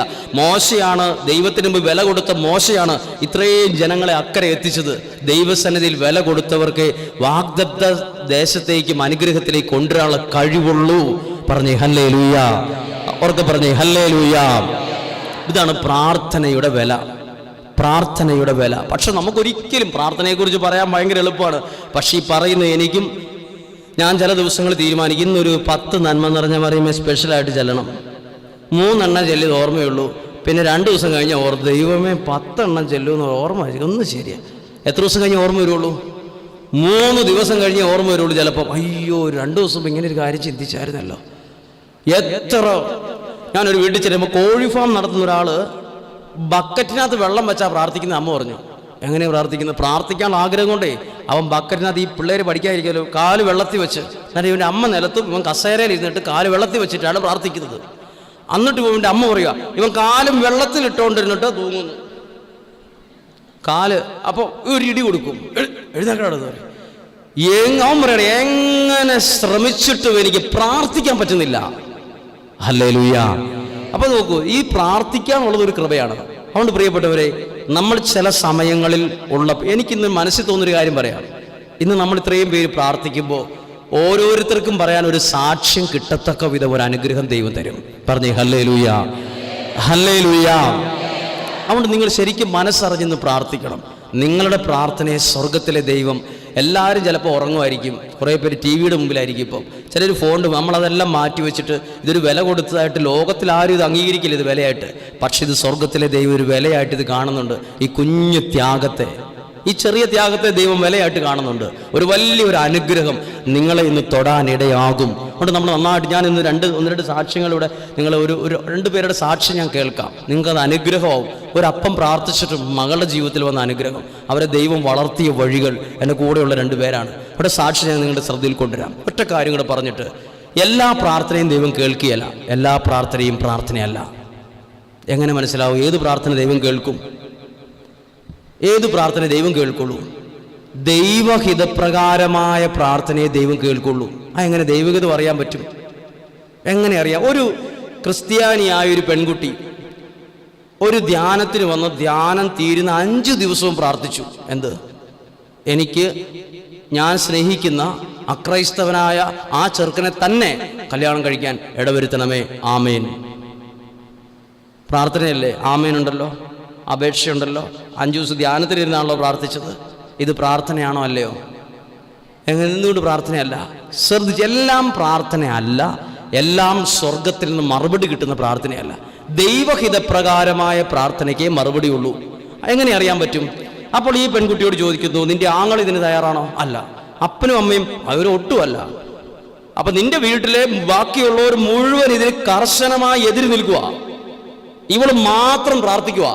അപ്പോൾ ഒരു കാര്യം ഇവളുടെ വീട്ടിലുള്ള കുടുംബക്കാരെതിര് നിൽക്കുന്നതിൻ്റെ അർത്ഥം ഇപ്പോൾ പ്രാർത്ഥിക്കുന്ന വിഷയം ദൈവഹിതം അല്ലെന്നാണ്. ഇപ്പോൾ നിങ്ങൾ പ്രാർത്ഥിക്കുന്ന ഏതെങ്കിലും ഒരു വിഷയത്തിൽ നിങ്ങളുടെ വീട്ടുകാരല്ല എതിരാണെന്ന് കരുതുക, അത് പ്രാർത്ഥിക്കരുത്, അത് ദൈവഹിതം അല്ല. ആ പ്രാർത്ഥനയ്ക്ക് നമുക്കൊരു സംതൃപ്തി കിട്ടാൻ വേണ്ടി കുറെ പ്രാർത്ഥിച്ചു, പക്ഷെ അതിന് മറുപടി കിട്ടത്തില്ല, അത് ദൈവഹിതമല്ല. പറഞ്ഞേ ഹല്ലേലൂയ. ഇതാ ഒരു 20 സെന്റ് സ്ഥലം വിൽക്കാൻ വേണ്ടി വീട്ടിലെ ചേട്ടൻ ആഗ്രഹിക്കുന്നു. ഭാര്യയും മക്കളും എല്ലാം പറയും, അത് പപ്പാ വിൽക്കാൻ പറ്റില്ല, അത് നാളെ ഒരു സമയത്ത് വില കിട്ടുന്ന ഒരു സ്ഥലമാണ്, ഇപ്പൊ വിൽക്കാൻ പറ്റില്ല. പക്ഷെ പുള്ളി പറഞ്ഞു ഞാൻ ഇത് വിറ്റിരിക്കും. അങ്ങനെ നിയോഗം വെക്കുന്നു, യൂദാശ്രീയായിക്ക് നൊവേന നേർച്ച നേരുന്നു. ഭയങ്കര പ്രാർത്ഥനയാണ്. അത് വാശിക്ക് ഒരു കാര്യം ചെയ്യാൻ വേണ്ടി, എൻ്റെ വീട്ടിലുള്ളവർ ഞാൻ പറയുന്ന വിഷയത്തിന് എല്ലാവരും എതിരാണെങ്കിൽ പിന്നെ അത് പ്രാർത്ഥനയായി മുന്നോട്ട് കൊണ്ടുപോകരുത്, അത് ദൈവഹിതമല്ല. പറഞ്ഞേ ഹല്ലേലൂയ. ഇനി നമ്മൾ പ്രാർത്ഥിക്കുമ്പോൾ നമ്മൾ ആദ്യം തന്നെ നമ്മുടെ കാര്യമാണ് എടുത്തിടേണ്ടത്. ഈശോ പ്രാർത്ഥിക്കാൻ പഠിപ്പിച്ചപ്പോൾ ഒരു ലോ പഠിപ്പിച്ചു. ലോ എന്താ? ലോ എന്ന് പറഞ്ഞാൽ നിയമം. എന്തൊക്കെയാണ്? ആദ്യത്തെ ഒരു ഭാഗം നമുക്കൊരു ഗുണമില്ലാത്തതാണ്. ഈശോ പഠിപ്പിച്ച പ്രാർത്ഥനയിൽ ഒരു ഗുണമില്ല, തെറ്റിദ്ധരിക്കരുത്, ഒരു ഗുണമില്ല കേട്ടോ. സ്വർഗസ്ഥനായ ഞങ്ങളുടെ പിതാവേ, വല്ല ഗുണമുണ്ടോ? അടുത്ത് തന്നെ അതുകൊണ്ട് എന്നാ ഗുണമുള്ളത്? അങ്ങയുടെ നാമം പൂജിതമാകണമേ, നമുക്കൊരു ഗുണമില്ല. അടുത്തത് വന്നാലെന്ത്, വന്നില്ലേലെന്ത്, നോ പ്രോബ്ലം. അതും പ്രശ്നമല്ല. അടുത്തതാണ് നമ്മുടെ പ്രശ്നം. ഡെയിലി ഫുഡ് തരണേ, അന്നന്ന് വേണ്ടുന്ന ഫുഡ്, ഡെയിലി ഫുഡ്. അവിടെ തൊട്ടേ നമുക്കുള്ളത്. ഒരു ചേട്ടൻ പറഞ്ഞാണ്, ആദ്യത്തെ നമുക്കൊരു ഗുണമില്ല വെച്ചാ അതിന്റെ 2ാം ഭാഗം ഡെയിലി ഫുഡ് തരണേ കർത്താവ്, ഡെയിലി. അത് ആദ്യം ഇടാൻ പറ്റുമോ വെച്ചോ? ആ ഡെയിലി ഫുഡ് തരണേ, കടം മാറ്റണേ, രോഗം, അവിടെ തൊട്ടേ ഉള്ളൂ നമ്മുടെ പ്രാർത്ഥന. പക്ഷെ ഈശോ പ്രാർത്ഥിക്കാൻ പഠിപ്പിച്ചപ്പോൾ അതിനകത്തൊരു ലോ ഉണ്ട്, നിയമം. ആദ്യം ദൈവത്തെ സ്വർഗസ്ഥനായ ഞങ്ങളുടെ പിതാവേ, അങ്ങയുടെ നാമം പൂജിതമാകണം, രാജ്യം വരണം. അത് കഴിഞ്ഞിട്ട് ഫുഡ് കയറണം, ഡെയിലി ഫുഡ് ഫുഡ് ഫുഡ് എന്ന് പറഞ്ഞ് പറയാം. നമുക്ക് ആദ്യം ഫുഡാണ്, നമുക്ക് ആദ്യം ഡെയിലി ഫുഡ് തരണേ, കടം മാറണേ. പ്രാർത്ഥിക്കുന്നതിൻ്റെ അകത്ത് പ്രാർത്ഥനയുടെ നിയമമുണ്ട്. ഹല്ലേലൂയ. ഇനി അടുത്ത് ഒരു കാര്യം കൂടെ പറയാം. പ്രാർത്ഥിക്കുന്നതിൻ്റെ അകത്ത് വിശുദ്ധ ലൂക്കായുടെ സുവിശേഷം 11-ാം അധ്യായത്തിലാണ് ഈശോ പ്രാർത്ഥിക്കാൻ പഠിപ്പിച്ചത്. ആണോ? അതിൻ്റെ 2ാമത്തെ ഭാഗത്ത് എഴുതിയിരിക്കുകയാണ്. എൻ്റെ ബൈബിള് ഇതാണ് ഈശോ പഠിപ്പിച്ച പ്രാർത്ഥന. ഇതിന് താഴെ എഴുതിയിരിക്കുന്ന എന്നാ? പ്രാർത്ഥനയുടെ ശക്തി. അപ്പൊ ഇതിനകത്ത് ശക്തിയില്ലേ? അങ്ങനെയാണ് ഈശോ പറയുന്നത്, ഇത് പ്രാർത്ഥന പഠിപ്പിച്ചു, ഇത് ചെല്ലണം എന്ന് പറഞ്ഞൊരു പ്രാർത്ഥന, ഇത് ശക്തിയായിട്ട് പറയണ്ടേ? ഇതിൻ്റെ താഴെ എഴുതിയിരിക്കുന്നത് നിങ്ങൾ വീട്ടിൽ പോയി വായിക്കണം. ഇതിന് താഴെ എഴുതിയിരിക്കുന്നത് പ്രാർത്ഥനയുടെ ശക്തിയാണെങ്കിലും അതിനകത്ത് പ്രാർത്ഥനയുടെ ഒരു കാര്യവും പറഞ്ഞിട്ടില്ല. ഇങ്ങനെ എഴുതിയിരിക്കുന്നത് പ്രാർത്ഥനയുടെ ശക്തിയുടെ താഴെ എഴുതിയിരിക്കുന്നത് കേട്ടോ. അവരോട് പറഞ്ഞു, നിങ്ങൾ ഒരുവനൊരു സ്നേഹിതനുണ്ടെന്നിരിക്കട്ടെ, അർദ്ധരാത്രി അവൻ്റെ അടുത്ത് വന്ന് പറയും, സ്നേഹിത എനിക്ക് 3 അപ്പം വേണം. ഏതാണ്ട് ഹോട്ടലിൽ ചെന്നൊരുത്തം പറയുന്ന പോലത്തെ ഡയലോഗാണ്. ഹെഡിങ് എന്താ? അപ്പോൾ അതെങ്ങനെ? ഞാനിത് വായിച്ചോട്ട് എനിക്കൊരു ഉത്തരം കിട്ടിയില്ല. ഈശോ പ്രാർത്ഥിക്കാൻ പഠിപ്പിച്ചിട്ട് താഴെ എഴുതണമായിരുന്നു, ഞാൻ ഈ പഠിപ്പിച്ച പ്രാർത്ഥന കടബാധ്യത വരുമ്പോൾ 250, രോഗം വരുമ്പോൾ 280, അത്രയും പ്രാവശ്യം നിങ്ങൾ കണ്ടിന്യൂസ് ആയിട്ട് ചെല്ലണം. പിന്നെ ചെറിയ ചെറിയ പ്രശ്നങ്ങളാണെങ്കിൽ 35 പ്രാവശ്യം ചെല്ലിയാൽ മതി. ഇങ്ങനെയാണ് എഴുതേണ്ടത്. അങ്ങനെയല്ല എഴുതേണ്ടത്. ഇത് ഒരു 50 പ്രാവശ്യം അല്ലെങ്കിൽ 20 പ്രാവശ്യം. ഇതിന് താഴെ എഴുതിയിരിക്കുവാണ്, ശ്രദ്ധിച്ചുകൊണ്ട് ഇങ്ങനെ എഴുതിയിരിക്കുന്നത്, അവൻ അവരോട് പറഞ്ഞു, നിങ്ങളിൽ ഒരുവന് ഒരു സ്നേഹിതനുണ്ടെന്നിരിക്കട്ടെ. അപ്പൊ ഏതിനോടാ ഡയലോഗ് വച്ചേ? സ്നേഹിതൻ. പ്രാർത്ഥനയുമായി ദൈവത്തോടുള്ള ബന്ധത്തിൽ പ്രാർത്ഥനയ്ക്ക് ഉത്തരം കിട്ടണ ഈ ബന്ധം വരണം. ഏത്? നമ്മൾ ഫോൺ വിളിക്കുന്ന പോലെ തന്നെയാണ് പ്രാർത്ഥനയും. ദുബായിലുള്ള ഒരാളെ ഞാൻ വിളിക്കുവാണ്, എനിക്ക് 1 ലക്ഷം രൂപ വേണം. ഞാൻ തിരിച്ചും മറിച്ച് നോക്കിയിട്ട് എനിക്ക് ഇവിടെ എത്തില്ല. ഞാൻ ദുബായിൽ ഒരാളെ ഫോൺ വിളിച്ചു, എടാടാ ഫോൺ വിളിച്ചു. ആ ഫോൺ അടിക്കുമ്പോൾ തൊട്ട് എൻ്റെ മനസ്സിലൂടെ കിടന്ന് എന്തായിരിക്കും ഒരു പ്രത്യേക ഒരു അവസ്ഥയുണ്ടോ? 1 ലക്ഷം രൂപ നാളെ കിട്ടേണ്ടതാണ്, ഇവനാണ് ആകെ ആശ്രയം. ഫോൺ ഇങ്ങനെ അടിച്ചു. 3-4 പ്രാവശ്യം കഴിഞ്ഞിട്ട് എടുക്കാതെ വന്നാൽ എൻ്റെ അങ്ങ് ദുബായിലോട്ട് അടിച്ചാൽ ഇവൻ്റെ മനസ്സ് കിടന്ന് എന്തൊക്കെയോ ഒരു വെപ്രാളപ്പെടും. അവൻ ഇത് ഫോൺ എടുക്കുമ്പോൾ എൻ്റെ മനസ്സിലൊരു ഭയങ്കര സന്തോഷം വരും. ഫോൺ എടുക്കുമ്പോൾ എടുത്തു കഴിഞ്ഞിട്ട് ഞാൻ എന്താക്കെ പറയും, എടാ എനിക്ക് 1 ലക്ഷം രൂപയുടെ ആവശ്യം നീ അതൊന്ന് ബാങ്കിലിടാൻ പറ്റുമെങ്കിൽ ഇട്. ഇത്രയും പറഞ്ഞിട്ട് ഞാൻ ഫോൺ കട്ട് ചെയ്യുമോ ഇല്ലയോ? ഞാൻ ഈ ഫോൺ ഇവിടെ തന്നെ വെച്ചോണ്ട് 2 മിനിറ്റ് ഇരിക്കും. എന്നാ റിപ്ലൈ കിട്ടിയിട്ടേ വെക്കുള്ളൂ. അവൻ പറയും, ഞാൻ ആ SBIയിലേക്ക് അയച്ചു തരാം എന്നാലും കേട്ടോ, 1 ലക്ഷം 1.5 ഇട്ടേക്കാം. ആരും ഇരുന്നോട്ട് കൂടുതൽ. ഇത് എവിടെ എപ്പോഴേ കേൾക്കുള്ളൂ. ഞാൻ ഇതേ ഫോൺ കുറച്ചു നേരം കൊണ്ട് ഞാനിവിടെ വെച്ചോണ്ടിരിക്കുക. എന്നാ കേൾക്കണം. പ്രാർത്ഥന എന്ന് പറഞ്ഞ സ്നേഹിതനോടെന്ന പോലെ പ്രാർത്ഥിക്കണം. നിയമമല്ല അവിടെ പ്രധാനപ്പെട്ടത്. ഹൃദയം, ദൈവമേ എനിക്കിങ്ങനെ ഒരു പ്രശ്നമുണ്ട്, ഇങ്ങനൊരു സാഹചര്യമാണ് എൻ്റെത്, എനിക്ക് വേറെ ആരും ഇല്ല. ഇതാണ് സ്നേഹിതനുമായിട്ടുള്ള ബന്ധം. എടാ ഇതാണ് ആ പ്രശ്നം. അവിടെ language, grammar, full stop, comma ഇത് പ്രശ്നമല്ല. നമ്മൾ പ്രാർത്ഥിക്കുമ്പോൾ സാഹിത്യമുള്ള 3 വാക്കുകൾ എടുത്തുകൊണ്ട് വരും. നമ്മുടെ പ്രാർത്ഥന വെറും ഒരു പോട്ടെ. നമ്മൾ ഇവിടെ എഴുതി നോക്കി, നിങ്ങളിൽ ഒരുവന് സ്നേഹിതൻ. അപ്പൊ പ്രാർത്ഥന ഏത് ബന്ധത്തിലേക്ക് വരണം? സ്നേഹിതൻ. എപ്പോഴാ വന്നത്? അപ്പൊ അർദ്ധരാത്രി എന്ന് പറഞ്ഞാൽ ഇനി ഒരു അരമണിക്കൂർ കഴിഞ്ഞാൽ അർദ്ധരാത്രി ആവും. പ്രാർത്ഥിക്കുന്നതിന് അപ്പൊ എന്തില്ല? സമയമില്ല. സമയമില്ലെന്നല്ല, സമയം പ്രശ്നമല്ല. രാവിലെ 8 തൊട്ട് 9 വരെ പ്രാർത്ഥനയുള്ളൂ. ഇല്ല, അർദ്ധരാത്രി ഇത് പ്രാർത്ഥന നടക്കുന്നത്. പ്രാർത്ഥനയ്ക്ക് മാത്രം ഇന്ന സമയം ഇല്ല, എപ്പോഴും പ്രാർത്ഥിക്കാം. ഹല്ലേലൂയ. അർദ്ധരാത്രി എന്നാ വന്ന് ചോദിച്ചു. അവന്റെ അടുത്ത് വന്ന് അവൻ പറഞ്ഞു, സ്നേഹിത, എനിക്ക് 3 അപ്പം നിങ്ങളുടെ വീട്ടിൽ ഈ പ്രദേശത്ത് ഈ പാലായിൽ ഏതെങ്കിലും വ്യക്തികൾ രാത്രി 12 മണിക്ക് നിങ്ങളുടെ വീട്ടിൽ വന്ന്, എടാ ഒരു 3 അപ്പം എടുത്തേ, പറഞ്ഞിട്ടുണ്ടോ ഇല്ലയോ? നിങ്ങൾ ഈ കണ്ട പ്രായം വരെ നിങ്ങളുടെ വാതിലെ വന്ന് 3 അപ്പം എടുത്തേടാ ചോദിച്ചിട്ടുണ്ടോ? 3000 രൂപ ചോദിച്ചിട്ടുണ്ട്. പക്ഷെ 3 അപ്പം ഇന്ന് വരെയും ചോദിച്ചിട്ടില്ല. പാതിരാത്രിയിൽ ആരും വാതിലെ വന്ന് അപ്പം ഉണ്ടോ എന്ന് ചോദിക്കുകയില്ല. അപ്പം കിട്ടും അടി. ഉറക്കം കളഞ്ഞ് ഒരുത്തൻ വേഷം കെട്ടാൻ വേണ്ടി അപ്പം ചോദിച്ചു. ഇതെന്താ അപ്പം? ഇതെന്താ സൂചിപ്പിക്കുന്നത്? ഈ വന്നയാൾ ഈ 12 മണിക്ക് വന്ന് ഇയാളുടെ വാതിലെ മുട്ടണമെങ്കിൽ ഈ മുട്ടിയ ആളുമായിട്ട് എന്തോ ഒരു ബന്ധം ഉണ്ടായിരുന്നു. ഇപ്പം നമുക്കൊരു തോന്നുന്നു, ഇപ്പോൾ ഒരാൾക്കൊരു ആവശ്യം വന്നു. നിങ്ങളുടെ വീട്ടിൽ താമസിക്കുകയാണ്, നിങ്ങൾക്ക് പെട്ടെന്ന് നിങ്ങളുടെ വീട്ടിൽ ഒരാൾക്കൊരു ആവശ്യം വന്നു. അപ്പുറത്തെ വീട്ടുകാർക്ക് 3-4 വീട്ടുകാർക്ക് വണ്ടിയുണ്ട്. 3-4 വീട്ടുകാർക്ക് വണ്ടിയുണ്ട്. പെട്ടെന്ന് വണ്ടിയോട് ആശുപത്രി പോകണം. നിങ്ങൾ പെട്ടെന്ന് ഒരു സെക്കൻഡ് ഏത് വീട്ടിലേക്ക് ഓടുള്ളൂ? അവിടെ 3 വീട്ടുകാർ, ഇവിടെ 3-6 വീട്ടുകാരുടെ വണ്ടി ഉള്ളത് എനിക്കറിയാം. പക്ഷെ ഞാൻ പോകുമ്പോൾ ഓടുമ്പം എനിക്ക് ഏറ്റവും അടുപ്പമുള്ളത് ഇപ്പുറത്തെ ആ ചേട്ടനാ. അയാളുടെ വീട്ടിൽ പോയി ഞാൻ അപ്പം വാതിലെ മുട്ടണമെങ്കിൽ അതിന്റെ പുറയിൽ എന്ത് വേണം? ഒരു പ്രത്യേക അടുപ്പം ഉണ്ടല്ലേ പാതിരാത്രിക്ക് പോയി മുട്ടുള്ളൂ. അപ്പൊ പ്രാർത്ഥിക്കുമ്പോൾ ഒരു കാര്യം വേണം, ദൈവത്തോടുള്ള ബന്ധത്തിൽ നല്ല ഒരു അടുപ്പം വേണം. ഏത് രാത്രിക്ക് ചെന്നാലും മുട്ടാനും വിളിക്കാനുമുള്ള സ്വാതന്ത്ര്യമുള്ള മനസ്സായിരിക്കണം. പറഞ്ഞേ ഹല്ലേലൂയ, പറഞ്ഞേ ഹല്ലേലൂയ. അതാണ്, അങ്ങനെ പ്രാർത്ഥിച്ചാൽ ശക്തി ഉണ്ടെന്നാ ബൈബിൾ. പവർ ഓഫ് പ്രയർ അതാ എഴുതിയിരിക്കുന്നത്, പവർ ഓഫ് പ്രയർ. ചോദിച്ചു, എത്ര അപ്പം ചോദിച്ചുള്ളൂ? 3 അപ്പം. അപ്പൊ ഈ ചോദിച്ച വ്യക്തിക്ക് ഒരു കാര്യം ഉറപ്പുണ്ടായിരുന്നു. എന്ത്? ഞാൻ ചോദിക്കുന്ന കാര്യം ഇയാളുടെ കയ്യിൽ ഉണ്ടെന്ന്. അത് എത്ര പേർക്ക് കൂടി ഉറപ്പുണ്ട്? അത് ഉറപ്പില്ലാത്തവരാ പലരും ഇവിടെ. ഞാൻ ചോദിക്കുന്ന കാര്യം എൻ്റെ ദൈവത്തിൻ്റെ കയ്യിലുണ്ടെന്ന് എത്ര പേർക്ക് ഉറപ്പുണ്ട്? നമ്മൾ 6 പിശുക്കന്മാരാ കേട്ടോ. പ്രാർത്ഥനയുടെ കാര്യത്തിൽ പിശുക്കുള്ളവരാണ് ക്രിസ്ത്യാനികൾ. നമുക്കെല്ലാത്തിനും പിശുക്കാണ്, പ്രാർത്ഥനയിലും ആ പിശുക്കുണ്ട്. ഒരാൾ പ്രാർത്ഥനാ നിയോഗം എഴുതിയിട്ടിരിക്കുകയാണ്. ഇഷ്ടമുള്ള 3 നിയോഗം എഴുതിയിട്ടോളാം പറഞ്ഞപ്പോൾ അയാൾ എഴുതിയിട്ട്, കർത്താവേ ഞങ്ങൾക്കൊരു പഴയ 800 കാർ തരണേന്ന്. ഞാൻ മനസ്സിൽ ഇയാൾക്കൊരു പുതിയ 800 ചോദിച്ചുകൂടെയും? പഴയ 800. ഞാൻ ദൈവത്തോട് ചോദിച്ചു, കർത്താവേ ആക്രി കച്ചവടം ഉണ്ടോ മുകളിൽ? ആക്രിക്കച്ചവടമുള്ള ദൈവത്തിന് ആക്രിക്കച്ചവടം ഇല്ല. പഴയത് സൂക്ഷിക്കുകയും വിൽക്കുകയും ചെയ്യുന്ന പരിപാടി ആർക്കില്ല. പഴയ 800-കാരനെ കർത്താവ് ഒരു ചെറിയ വീടിൻ്റെ ലോഡ് പാസ്സാക്കി തരണേ, എന്തെങ്കിലും ഒരു ജോലി തരണേ കർത്താവേ, പിന്നെന്താ വേണ്ടേ, നമുക്കെല്ലാം പിശുക്ക, ഒരു കുഞ്ഞു ജോലി തരണേ, എങ്ങനെയും കല്യാണം നടത്തി തരണേ. നമ്മുടെ പ്രാർത്ഥനയിൽ എന്തുണ്ട്? പിശുക്കുണ്ട്. ഇവിടെ ചോദിച്ചേ, നമ്മൾ പ്രാർത്ഥിക്കുമ്പോൾ ഒരു കാര്യം, ഞാൻ പ്രാർത്ഥിക്കുന്ന കാര്യം എൻ്റെ ദൈവത്തിലുണ്ടെന്ന് ഉറപ്പ് വരുത്തണം. അതായത് എൻ്റെ സമ്പത്തൊക്കെ പോയി, ഞാൻ എൻ്റെ സമ്പത്തെല്ലാം പോയി എന്ന് ദൈവമേ സാമ്പത്തിക മേഖലയാണെങ്കിൽ പ്രാർത്ഥിക്കുമ്പോൾ ഓർക്കണം, എനിക്ക് തരാൻ എൻ്റെ ദൈവത്തിൻ്റെ കയ്യിൽ സമ്പത്തുണ്ടെന്ന് പ്രാർത്ഥിക്കുന്ന എൻ്റെ ചങ്കിനകത്ത് ഉറപ്പ് വേണം. ഹല്ലേലൂയ. രോഗമുള്ള അവസ്ഥയിൽ ഞാൻ പ്രാർത്ഥിക്കുമ്പോൾ എനിക്ക് ഉറപ്പ് വേണം, എൻ്റെ രോഗത്തിനുള്ള സൗഖ്യം എൻ്റെ ദൈവത്തിൻ്റെ കയ്യിലുണ്ടെന്ന്. ആ ഉറപ്പില്ലാത്തവർ പറഞ്ഞു ഹല്ലേലൂയ. ഉണ്ടോ നിങ്ങൾ കാര്യം? നമ്മൾ അൽഫോൻസാമ്മയുടെ വിശുദ്ധമായ സാന്നിധ്യമാണെങ്കിലും പലർക്കും എന്തില്ല, ഓരോറപ്പുമില്ല. ഉറപ്പിച്ച് പറഞ്ഞാണോ? കുറേ പേര് ശ്രദ്ധിച്ചിട്ടുണ്ട്.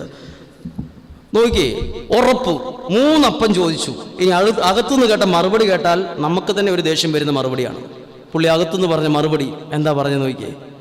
7-ാമത്തെ വാക്യം, സ്നേഹിതനകത്തുനിന്ന് മറുപടി പറഞ്ഞു, എന്നെ ഉപദ്രവിക്കരുത്. വല്ല തെറ്റുണ്ടോ പറഞ്ഞതിന്? ഒരു തെറ്റുമില്ല. അടുത്തത്, എൻ്റെ കുഞ്ഞുങ്ങൾ എൻ്റെ കൂടെ കിടക്കയിലാണ്, എഴുന്നേറ്റ് തരാൻ സാധിക്കത്തില്ല, വാതിൽ അടച്ചു. ഇത് വല്ല ന്യായമാണ്? 3 അപ്പമാണ് ചോദിച്ചത്.